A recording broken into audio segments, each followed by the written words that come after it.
Okay, welcome everybody. My name is Carol Glasser, and I'm with the Animals and Society section of the American Sociological Association, and I help to organize this session. We're going to go ahead and get started now, so I'm going to turn things over to Liz Herkey to introduce today's event.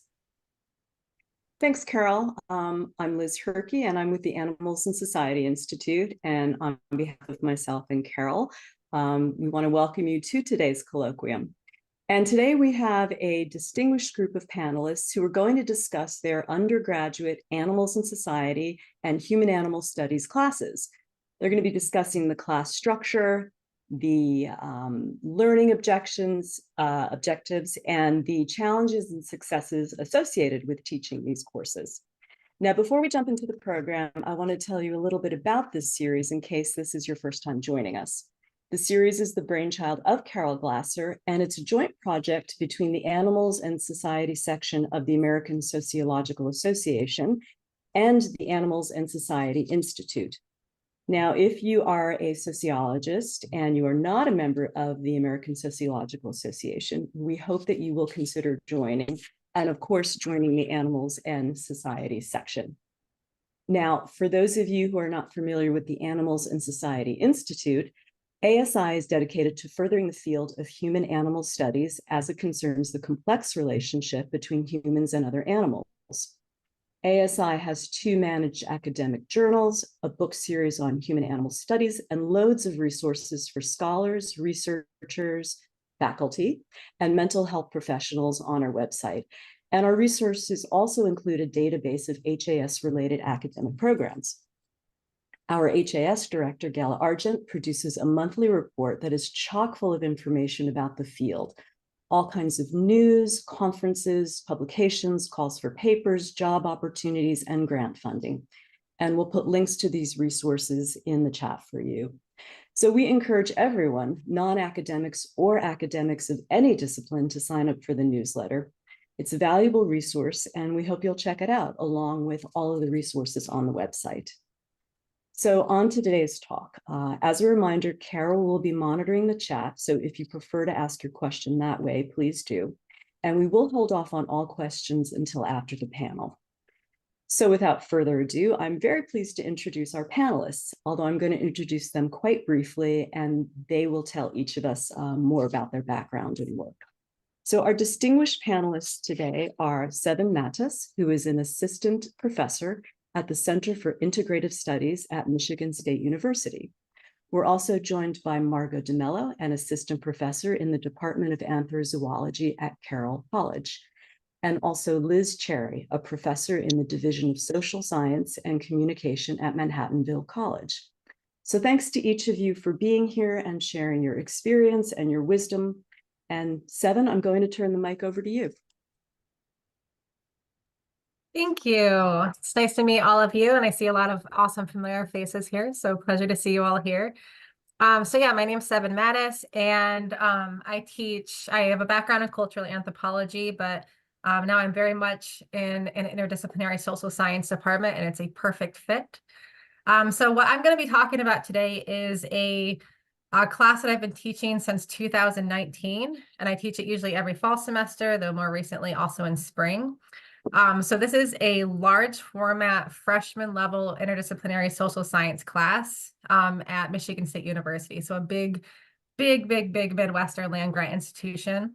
But most importantly, it's a general education class. So the majority of the students who come into this class have no idea what it's about. They usually get just automatically enrolled. And I usually have anywhere between 800 to 1,000 of these students in the fall, and then just 225 in the spring, because I just teach one section. So it's a lot of students, and a lot of them have no idea what's happening at first, and that makes it such a fun adventure. So one of the first things I do when they come to my class is ask them, how many of you guys signed up because you knew this class was about animals? And usually about 1/3 raise their hand because word has gotten out about what the class is. But the rest of them have no idea. And so, but I usually follow that up by saying, how many of you guys are excited the class is about animals? And usually most hands go up because it is a popular topic. Everybody has some sort of in for talking about animals in some form. So the point of this class is that we're going to be covering key social science concepts, but we do so through the lens of animal studies. So it's not necessarily a this is human animal studies class. It's a this is social science, but we're going to be looking at it outside of the human. And so it's a lot of fun. The books that I use for it are we kind of use a few chapters from the Samantha Hearn book, Humans and Other Animals. And we also read Ishmael by Daniel Quinn, which is just a classic for kind of thinking outside of our cultural box. So let me tell you a couple of the key goals for this class. So the overall goal is that I want students to understand who they are as humans in relation to other species on the planet, and most importantly, why they think that way, where that comes from. I want them to be able to see themselves on their cultural web, but how they got to where they are, but most importantly, how their actions and their ideas and their thoughts create the culture that we are going to see tomorrow. So that way they can see how their thoughts and actions shift the very cultural realm that they're swimming in, and especially in regards, of course, to our relationship with the environment. So to get there, we spend all semester critiquing and questioning common myths and romanticisms. We, of course, talk about things like anthropocentrism to understand how systems of power can be accepted as a cultural norm, often without question, and how they're enacted daily through things like language and actions. And we spend a lot of time just looking at other cultures, other cultural perceptions, so that students can find a safe exploratory way to think about their own and reflect on throughout the semester. So to give you an example of how this class functions, we often take things that are very important for students to learn who, and because the class is so diverse and giant, they're coming at it from all different angles. So we often introduce things very slowly and gradually. But we take something that we typically learn in a social science class like gender, like what the heck is gender and how is it, why do you keep hearing about it all over the place in the news and in your friends, like what's gender? We separate it completely from the human at first, and we come at it through, of course, animals. So for example, to introduce the concept of gender, we have them get into groups and talk about things like, do your dogs feel less masculine when they're neutered? Does your cat care if she has a pink collar? Just very basic questions to kind of walk into it so that they can talk about things like gender identity and expression and separate it from biological sex far before we even come back to ourselves as humans, which we do eventually get to. But it's a great way to introduce these concepts and give them the space to talk about it and explore it without all the perhaps biases that they might come in with, or whatever they have attached to the idea of gender from other spaces. So I just call this like the fuzzy space, and we get into that nice fuzzy space a lot in this class. So a couple other things that we do, for example, oh, and fun fact, like exploring the wild, you guys know this, but exploring the wild difference of biological sex and other species first is a great way for them to go to, not go back to the binary when you go back to humans. So one of the biggest challenges that I have with teaching this class, like aside from typical things like not reading enough and more recently AI use, if you guys have been experiencing AI use, my goodness, what a modern conundrum. But I'd say one of my biggest struggles is just ensuring that the materials that I present and how I present them leaves a whole lot of really big, wide open space for the students to explore openly. Since this is a really large enrollment general education class, like I want to make sure that I'm reaching all the students where they're at, which means making just as much space as possible for diverse perspectives. So to give you an example, a lot of my students who come knowingly into the class are from animal science. So my university has, what do you call it? It's got a big animal science program. We have a swine teaching and research facility on campus with gestation crates and it's basically a small scale confined feeding operation. We have battery cages with chickens. We have all sorts of animal things going on, which is both really exciting and also really interesting to talk about in class because they can go and tour these spaces. But because this class is one of the first classes that a lot of students get, and some of my students are in those programs and they intend on going towards animal production, I absolutely want these students to feel welcome and also have the space to think and critique the assumptions they came into the class with. And so having those students in class while also having, of course, like very radical, like on the other end of the scale, perspectives on animals. Like I want to be able to reach all of them at once. So I'm constantly rewording, changing things back and forth, updating the readings, and just trying to make sure that all students have the space they need to make their own conclusions instead of in any way being felt that they're being forced to think one way or another. But sometimes even the facts are radical, so it's a little difficult to get there. So some of the ways that I deal with these challenges is turning everything into questions. So many questions. So a lot of the times if students ask me directly, well, what do you think about this? I, of course, turn it back on them. But I just have them, if I give them, for example, a reading on the personhood for a gorilla, something with a very strong perspective in one way, the whole point of the reading will be for them to explore the issue themselves. So ensuring that they have as much space and as many questions to, and as many prompts as possible for them to connect it with whatever their background and experiences are and go forward from there. And I remind them constantly that discomfort is normal, that critiquing ideas that are a norm for us is very difficult. Again, this is all because this is a very introductory freshman level class. Some students are way beyond this, but for some students, this is their first time thinking about any of this. And so there's a lot of check-ins and a lot of reminders. Overall, this is my favorite class to teach by far, and I have such a blast with the students. They end up sending me so many new sources, so many new things to look through, so many new topics. It's a blast. But yeah, I'll move it on to Margo.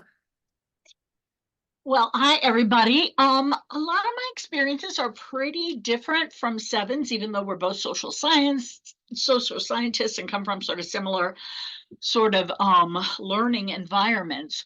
So I am in a small liberal arts school in Montana. It is one of the very first human animal studies anthrozoology programs in the world. It is unique in that it's got a super strong hands-on component, and the focus is on horses and on dogs. So my two other colleagues in our program were a small department, even though we're we've got one of the biggest student populations on campus because we're a super attractive program. My two colleagues teach all of the dog stuff and all of the horse stuff, and I'm sort of the other person. I do the other stuff, and the stuff that I do is not anything hands-on. So it's the history, it's the social science, it's the cross-cultural stuff, it's the animals and pop culture stuff. So I get to do all of the stuff that I love, while around me are the kind of the more hands-on kind of things. So I started this job in the middle of COVID, in the middle of 2020, and that's super significant for my experience teaching here. That also coincided with a pretty kind of severe mental health break that I had right before COVID started, and then we all went into that isolation, and then I got this job. And so that experience has sort of changed me profoundly, and then everything that we witnessed that COVID sort of unearthed, all of the sort of the social unrest, the Black Lives Matter, all of that stuff that was all surfacing has shaped me and has shaped how I teach now. And so for me, I sort of teach with sort of radical honesty. Everything about myself is literally open to my students, partly because I'm not good at keeping it very well in. And I also realized that that was not good for me for most of my time. And it also gives me a different way to connect with these students. So demographically, small state in terms of population size, small school. We've only got about 1,000 students, which is crazy. That's how many students are in one of Seven's classes. And so our classes are like 20 to 30 students, never more than that. And I teach only anthrozoology students, except for one class. I teach one of the early kind of, we call them core classes that a bunch of departments do for like all the students. And I love that because that gives me access to the students who aren't already in our program, and I can get my tentacles into them. And so my values and my experiences are just radically different than those of my students, and more so than in any place else that I've ever taught. And so that's been sort of the biggest challenge. And that first year, and again, you know, that first year we're masked and everything is crazy. And I'm trying to sort of account for the fact that I am a person that's very different than the people who are here. And how does that even work? So that first year was very kind of difficult for me. But again, I am leaning into honesty. I am leaning into being as straightforward and open about my values and how I've come to those values, and how that is not something I'm trying to push onto any of my students, but we're all kind of going to be in this little journey together, about sort of questioning and interrogating everything around us and everything that we've always sort of assumed. It's, you know, it's all about deconstruction in my classes. And for some of the students, I know how I teach is different, but I feel like I've been adapting to them just as they have been adapting to me. One of the comments that I got a lot on my teaching evaluations from that first year were that my slides are way too full of information. I was so petrified when I got here that I somehow wouldn't have enough material for them, that I just pack my slides with just text, text, text, text, text. And once I got those comments and I sort of took a step back, and I realized that is absolutely true. And so I've completely sort of changed my slides and sort of how I rely on kind of facts. And I'm kind of always trying to, again, find more ways to reach them, and in particular for writing. So the core class that I teach, the focus is writing. So content-wise, it's an American Studies through Animals class, or American Studies kind of light. But then the focus is we're going to get them writing. And so the assignment is always they have to pick a single animal from history, a single named animal that they can find some kind of information on, and their entire project is going to be on that animal, how that animal both is a part of that history that they are sort of located within and shaped by that, and how that animal, or perhaps the species or something like that, actively shaped the history that they were a part of. And so it's sort of about telling stories. And I use art. This is another thing that has changed for me since I got here, and since COVID and all of this stuff happened, is I'm using art in my personal life, and I'm bringing it into my classroom. And so here's how I'm sort of trying to do things like that. So that class, my writing class, where they're all working on their papers, and again, they come from different backgrounds. A lot of them are pre-med, pre-vet, and so they write a very specific way, right? It's third person, it's passive voice, it's no opinions, and so I challenge every single piece of that. And again, I'm telling them that we're telling stories. And so one thing that I did this semester that I hadn't done before, my monster book just came out this year, and it's just a bunch of essays on individual monsters. And so I took a bunch of those monsters, printed them out, and then cut up all of those stories, cut them all into little bits, and then I just threw a big old pile of bits of paper. And I assigned each student a monster, and they had to find all the bits of paper that relate to their creature, and then recreate either the story that I told, or perhaps a different story about them. And we did that. I thought we were only going to do it for a day. We spent an entire week doing that. It was a bunch of fun. And again, it was a way to get them thinking differently about how do you tell about a historical event, but not through the lens that we typically do, not through the dates or the kings and the queens or the wars, but through the lived experiences of those on the bottom. And so I'm just constantly, like Seven, I'm constantly sort of trying to reach as many students as I can, and knowing that they come from such a different background than me, largely rural, working with animals in a way that is very foreign to my experiences, and just trying to sort of pull that in, and then also give them alternative perspectives. It's both challenging, and it has been incredible, just incredible. And so, like, I guess one of my take homes is that how you teach in San Francisco cannot be how you teach in Montana. because you have to be able to adapt to whatever is happening. Because in particular, these students have a very good working relationship with animals, but that brings them to, again, a very different place than the place that I am used to. And so we are, I don't know, it's very much a togetherness sort of a thing. And I don't know if the students realize that or not, but I'm constantly sort of trying to feed back to them what I am what I'm sort of getting or sensing. I don't know. I teach differently now. Again, everything in my world was really shaped and changed by what happened there from 220 to 221, including the entire political scene in this country as well as around the world, and the wars and all of that. And I've been saying for a while that it doesn't, I don't think, serve us to ignore all of those traumas that are happening constantly, but to bring them, again, honestly, into our classes and into our discussions, but also, thinking about the fact that talking about trauma 24/7 is also maybe not the best use of our time. And I guess like everything else, so much of it is a balance. And again, it is a balance based on where the students are and what is even possible for them at this point. And I think that's sort of a moving target that we just kind of have to keep following and keeping our eye on.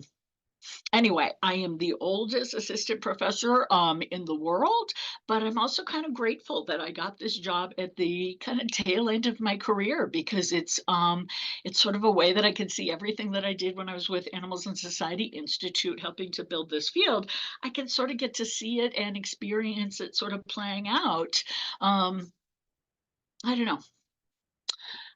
So yeah, anyway, for me, the challenges are big, but the possibilities are also so big to reach students in a different way, in a different place, using different methods, and maybe having different outcomes at the end.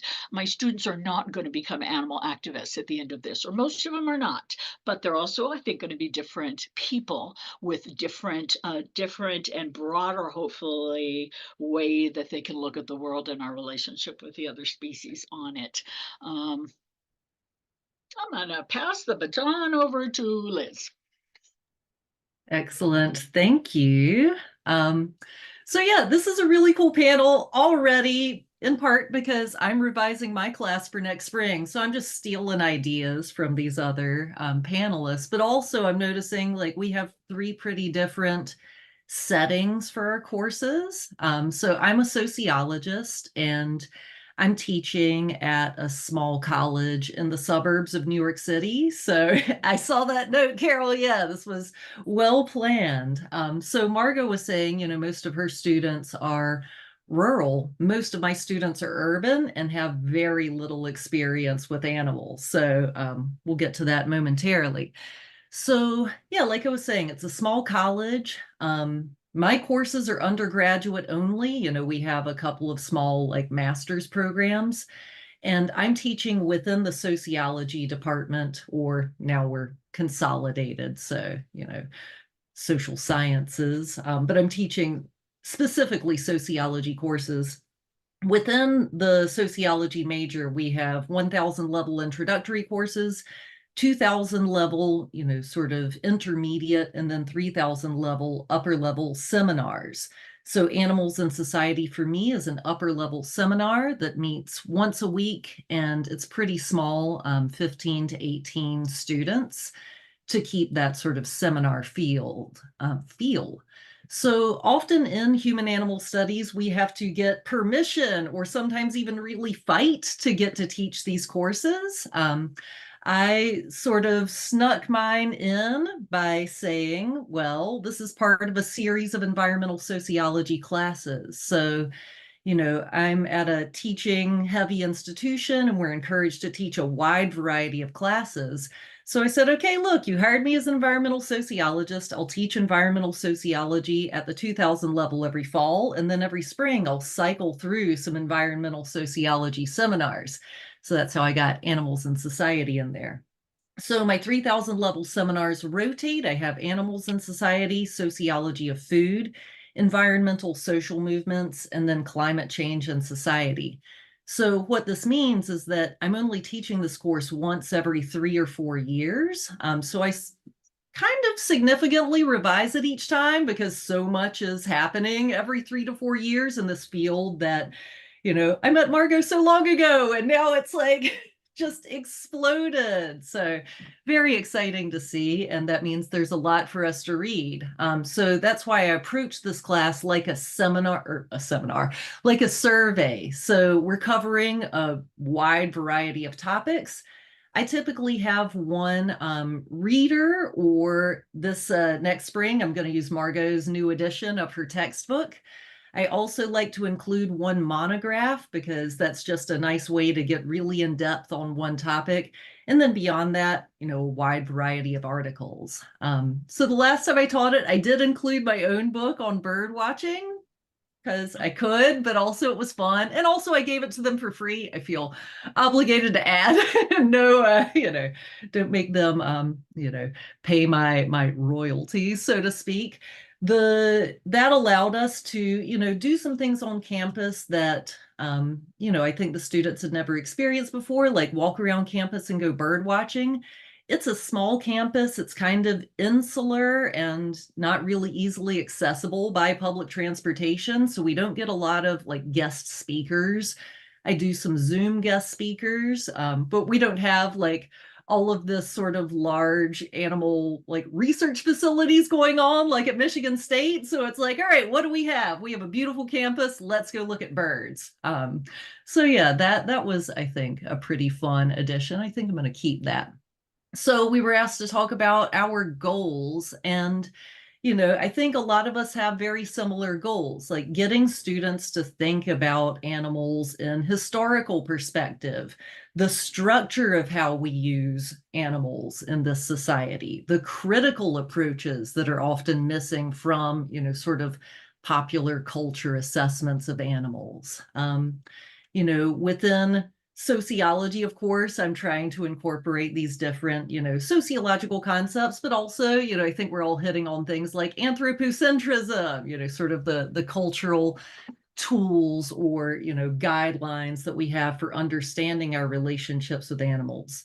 Within that, I do try to include, it's a survey. So we have different sections on the different ways that we use animals as a society. So, researching on animals, consuming animals, using animals for entertainment purposes, using animals for food more broadly. I want to make sure that we kind of cover the gamut and that, we're getting, getting that historical perspective and how social movements have brought us to the place where we are.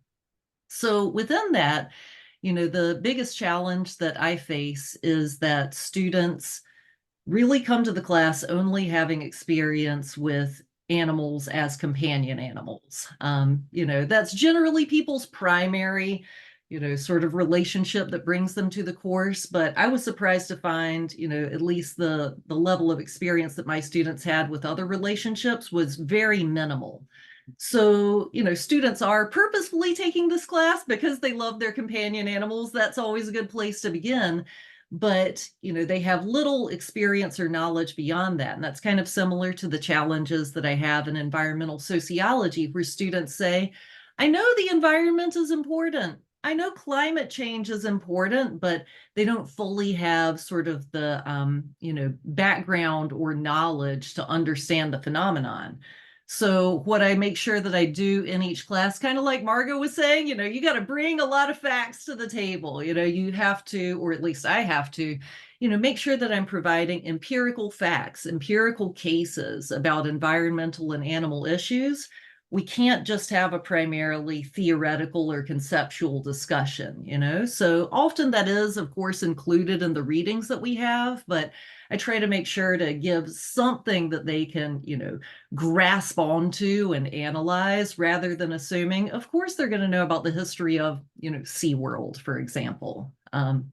So as a side note, Cameron Whitley, who has recently done one of these colloquia, and I published a chapter together on teaching environmental sociology and sociological animal studies in the, I think it's called the Handbook of Teaching Sociology, from the editors of Teaching Sociology. So we go into a lot more of these sort of challenges, but I wanted to sort of end by talking about, I think Carroll has shared the link to this in the chat, a pedagogical technique that I have for this class. And it's actually pretty general. I think it could work in any classes. And originally it was designed with a co-author and I for, in my classes, teaching theory, and in her classes, teaching race and immigration. So how do you get into like reading heavy or perhaps kind of controversial readings and ensure that students are getting something out of the reading? So this is something Seven mentioned, students aren't always reading. So I just make it part of their grade. At this point, it's 20% of their grade to come into class each week with a reading preparation sheet.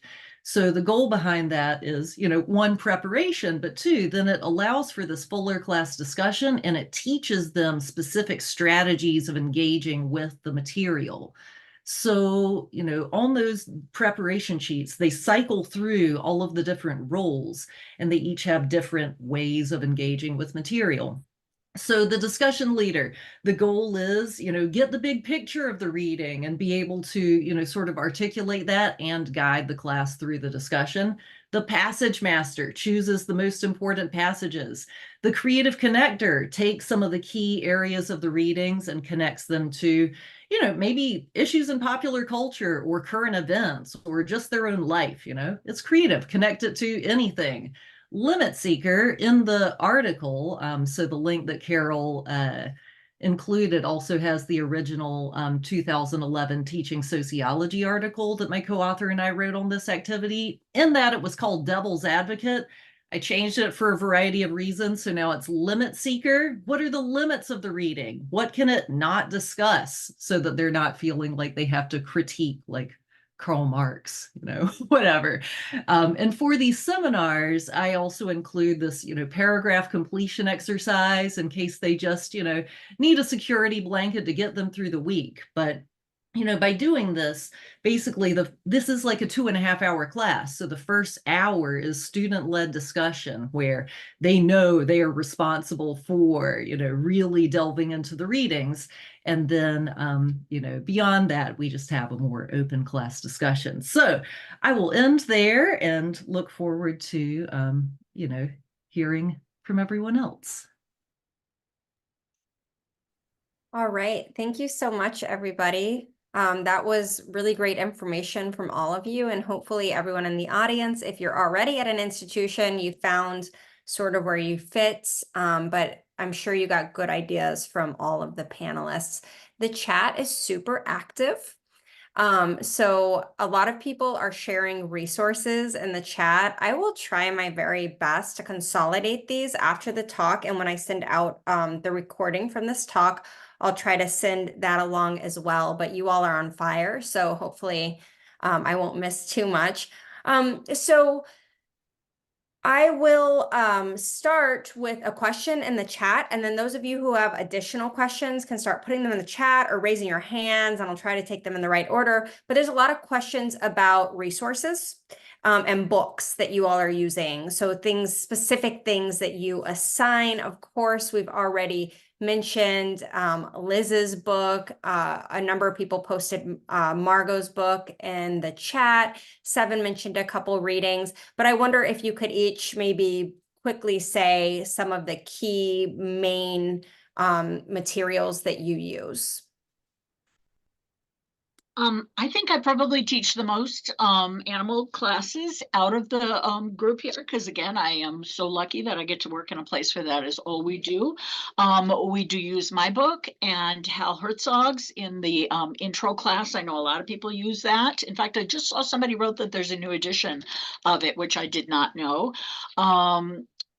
We also use Aubrey Fine's big edited collection on animal assisted stuff in our intro class, but we're probably going to switch that to Fine, and a couple of other editors have a bigger new book coming out that is way more broad in scope, another reader, and we're probably going to add that in.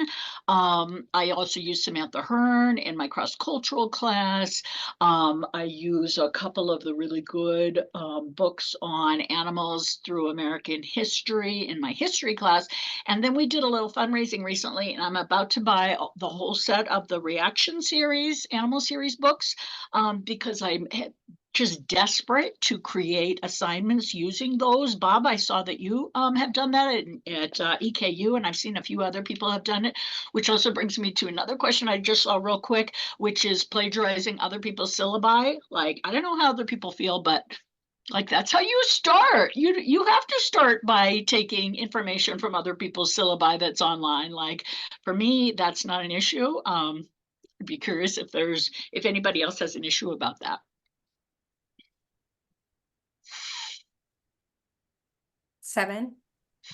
Yeah, so so we were talking about movies as well as books up there. So I mentioned I have my students read Ishmael by Daniel Quinn as kind of a background as we go through things that connects to a lot of the other things we cover as we go through. But I do pull from The Animals Reader by Kalof and Fitzgerald, from Margo DeMello's book, of course. And we also watch the movie Okja when we cover consuming animals. We watch the movie Pompoko. They did that as a group activity, which is a Studio Ghibli movie. It's fantastic. Highly recommend. It doesn't get enough watch. We also watch Unlocking the Cage, which is Stephen Wise's animal rights. What is that? What's that called? The animal. I always forget the name of it, but the Animal Rights Project, where he talks about the personhood of primates. And then later on in the semester, we watched the film 13th to talk about animality and race, which the students really pick up on. But there's so many new sources out there. I should say, like, I update every semester. There's just so many. Yeah, and I can't remember if anyone mentioned this one as well, but Between the Species, the Arlequin Sanders reader, that's the one that I used for a couple of years, because then you have, basically short excerpts from like half the people who are on this Zoom call right now. It's a very good coverage. And I do focus, a lot on sociologists, because it is a sociology class. So, Leslie Irvine, students actually really love. I was just looking at my old syllabus. I have a reading from Carroll about sexist advertising and speciesist imagery. Like, they loved sort of deconstructing images like that. And I incorporate a lot of social movement studies into my classes. So I highly recommend If a Tree Falls.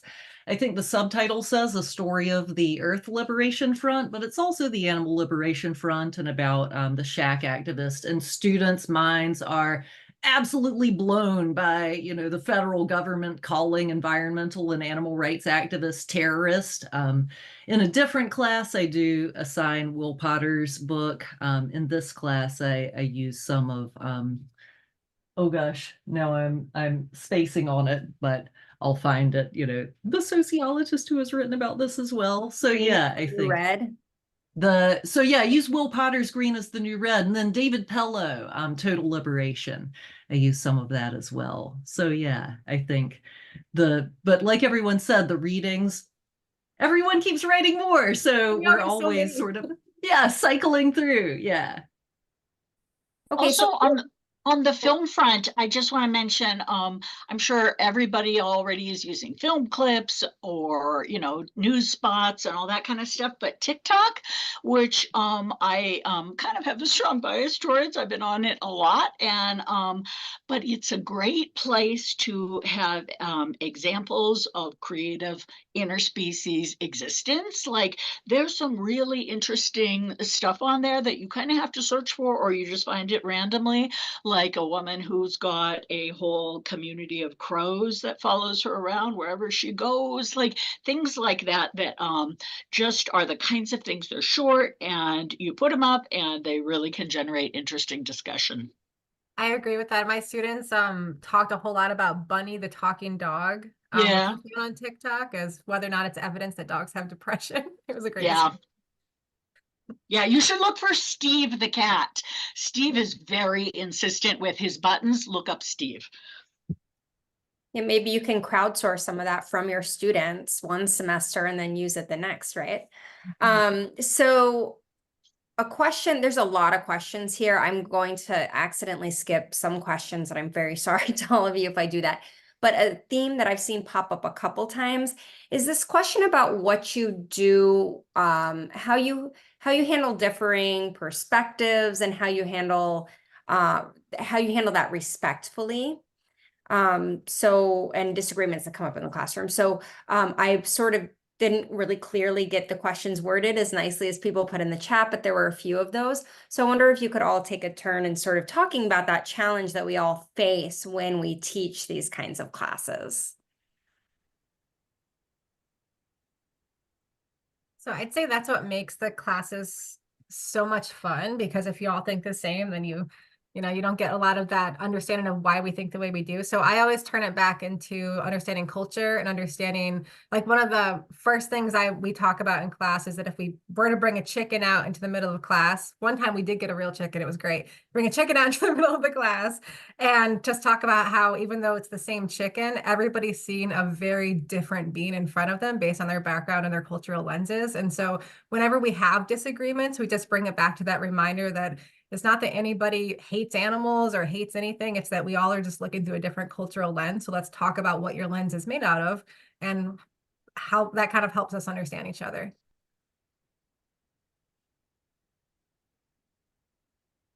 I'll just jump in and say, first off, I love that with the chicken.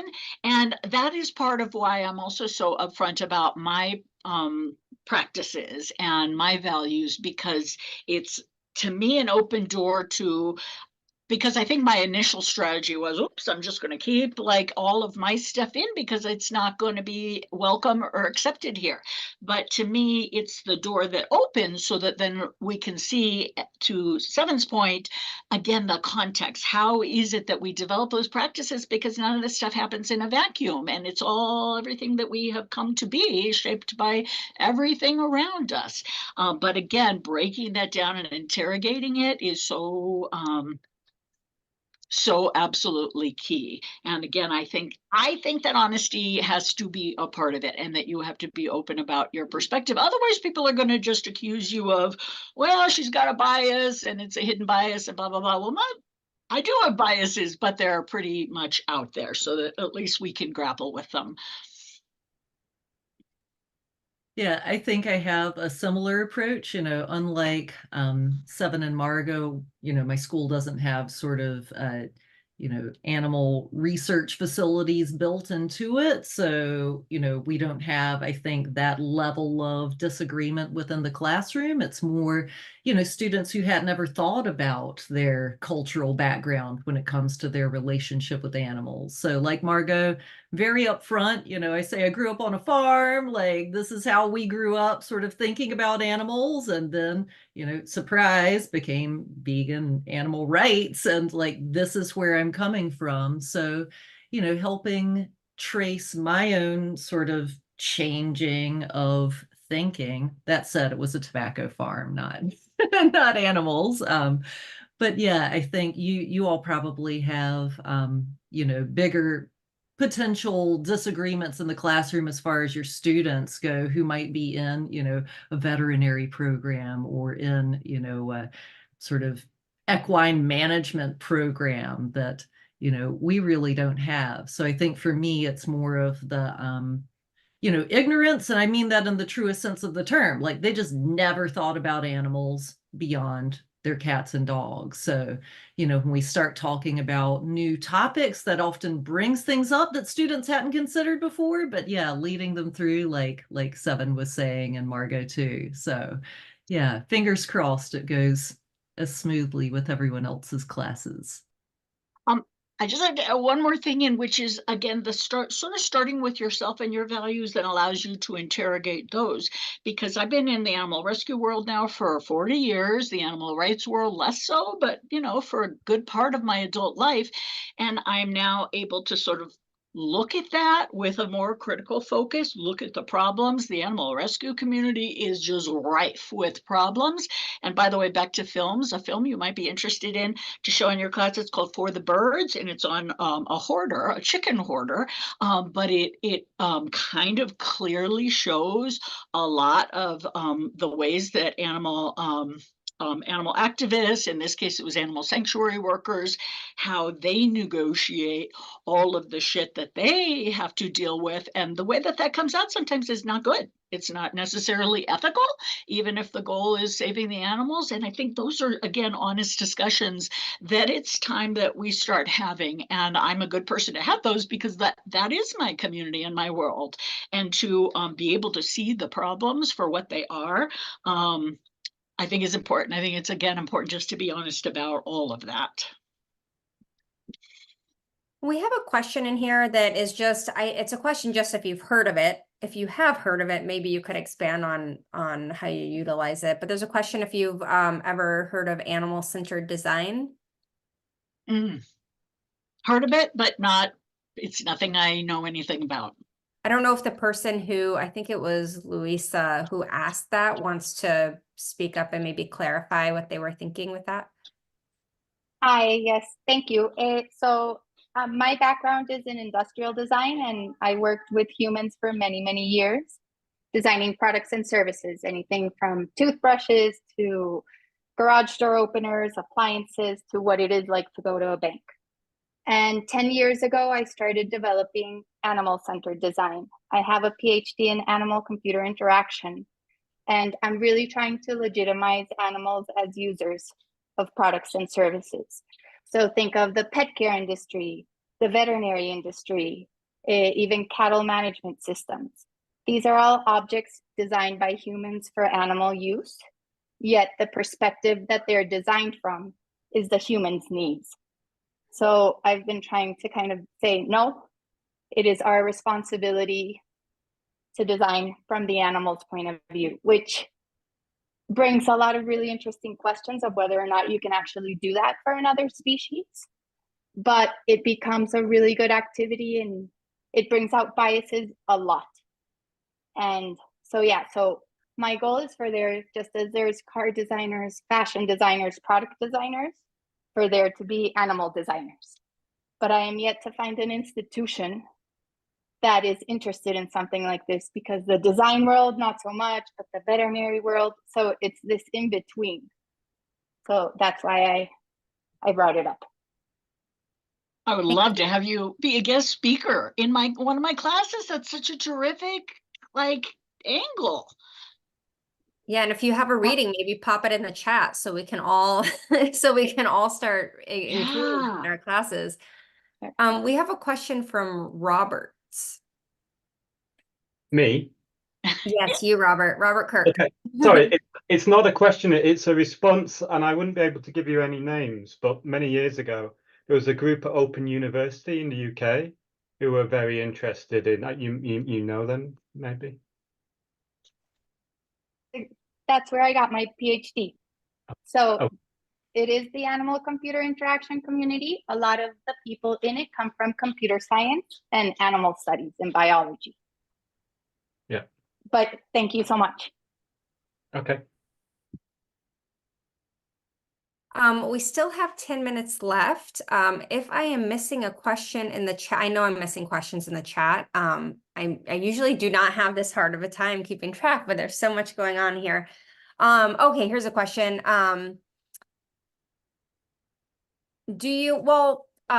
Corey has a question here. I think you might have already addressed it, but I'll ask it in case you have anything to add. How do you manage students who take the classes without realizing it will have a critical perspective and may be resistant or hostile to what they're learning in the class?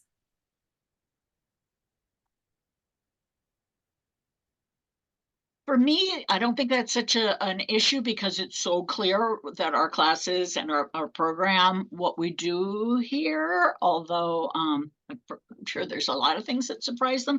I don't know. I think also rural kids, and this is going to sound weird, but I think they also grow up to be more polite. And so we don't get such like some over stuff that I have seen in other places, but I don't feel like we have that here. Or I haven't. Someone else is wondering how you manage, which maybe gets at the same thing. That's why I'm just interjecting it.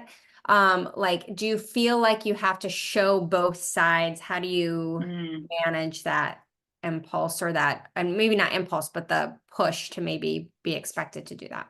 So I feel like because my class does have a lot of students who have no idea what the class is about, the most hostility that tends to come up is not really about the animal related topics, but because a lot of it connects into religion. And so that does come up. And so we just talk about it. And I make it very much a point in class that whenever religion is talked about, we talk about religions and talk about different perspectives. And just to make it clear to those students that there are many religions represented in the class, and to try to think outside of that box, but also, you know, the acknowledgement that a lot of this class is about putting your critical thinking hats on and thinking outside of what you're used to, and it's completely fine to be uncomfortable.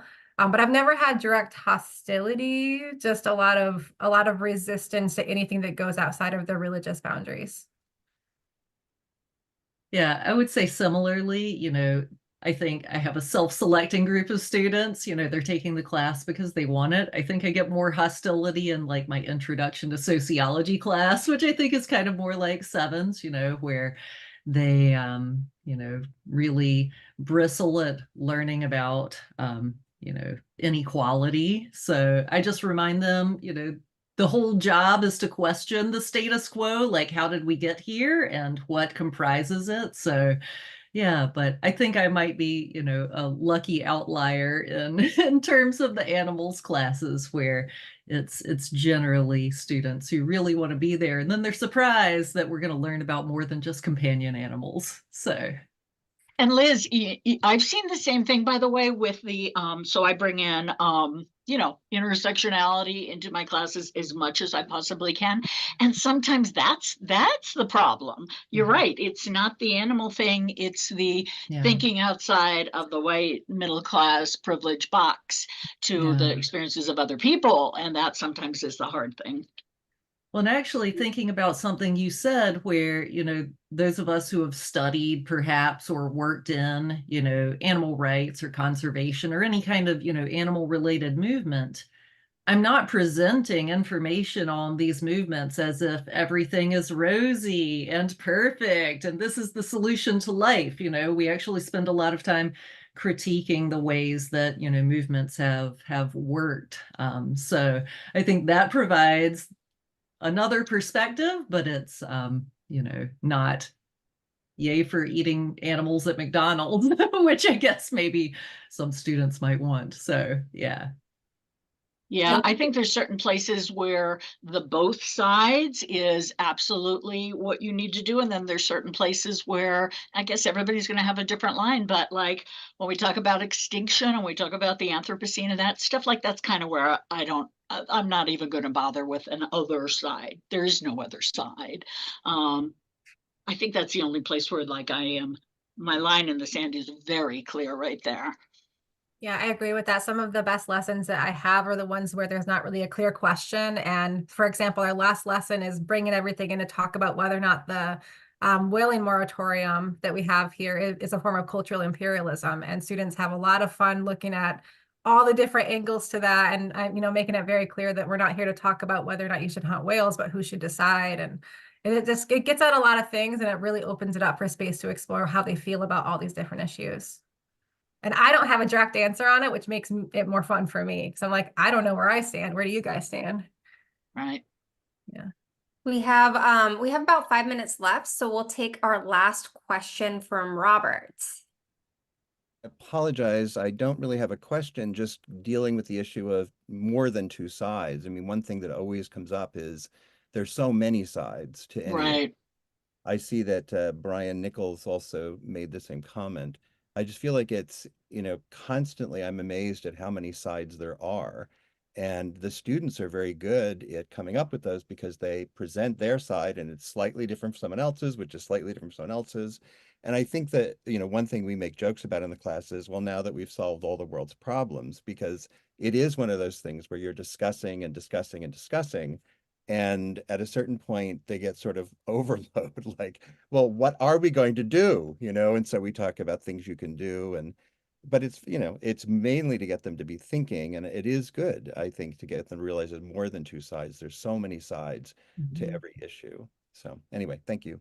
I'm going to use my privilege as the moderator here to jump in here and say that I think that this issue might really differ depending on your geographical context and also the level of class you're teaching to. Seven and I are both in the Midwest, well, and Margo, and students in the Midwest, in my experience, I used to teach in Los Angeles, and just the way conversations happen are just so different. So I'm getting, in Southern California, my students couldn't wait to share their opinions. And in the Midwest, my students have to be like, I have to do an all share where every single student has to free write their answer. And then everybody reads their answer out loud without responding to everyone. And it's a really nice technique, but I wouldn't have needed it somewhere else. So I'm guessing that this is a very nuanced question. And it's why I'm glad we have this forum, because so many of us are the only ones who teach what we teach. So we can't just go over to our colleagues and say like, hey, how do you handle this? So I'm really glad that we've had this forum for all of us to get together and for Liz and Seven and Margo to share their ideas. And I'm guessing that because of the different teaching contexts, some of the stuff will really apply to some of us. And then some of our populations might be a little different. So as this is ending, thanks for letting me, use my privilege to say something about that. I want to give each of our speakers one last opportunity. We have just 3 minutes left. So maybe if there's any one last thing that you would like to say to the audience about your experiences teaching these types of classes.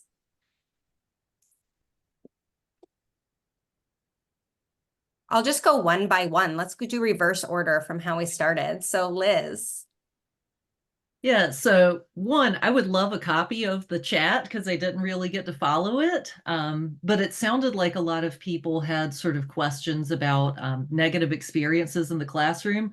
On the whole, this has been an incredibly positive experience. If you are trying to teach the course, definitely do it. I'm happy to share any materials. But yeah, go for it. It's a fun class. I'm going to say anybody who wants anything that I use, my PowerPoints, any of that, I'm happy to share it because again, that's how I got started. When I got started, obviously it was before ASI had all of their resources up because I put them up. And so I relied on the ASAs because they already had some syllabi available. And that's how I made my first syllabus. So this is still a small enough field that I feel like we help each other and we help each other to get to where we need to be because that's how we got in. Yeah, and same. I like just sharing these resources is phenomenal. I would love to talk to anybody about any of this anytime. And same thing as what Liz said. I always ask my students at the end of the semester, like, what do you wish we would have talked about more in a survey? And almost always they want it to be more radical. They want more complicated, hard issues. They want to hear the hard stuff and they want to debate and think about it. Like, don't be afraid to do it because I am much further into that like more radical side than I was when I first started, and the students just eat it up. They love it. So don't be afraid of it. Just they're here for it. All right. Thank you so much, everyone. There's a lot of questions about, can I get this recording? Can I get this chat?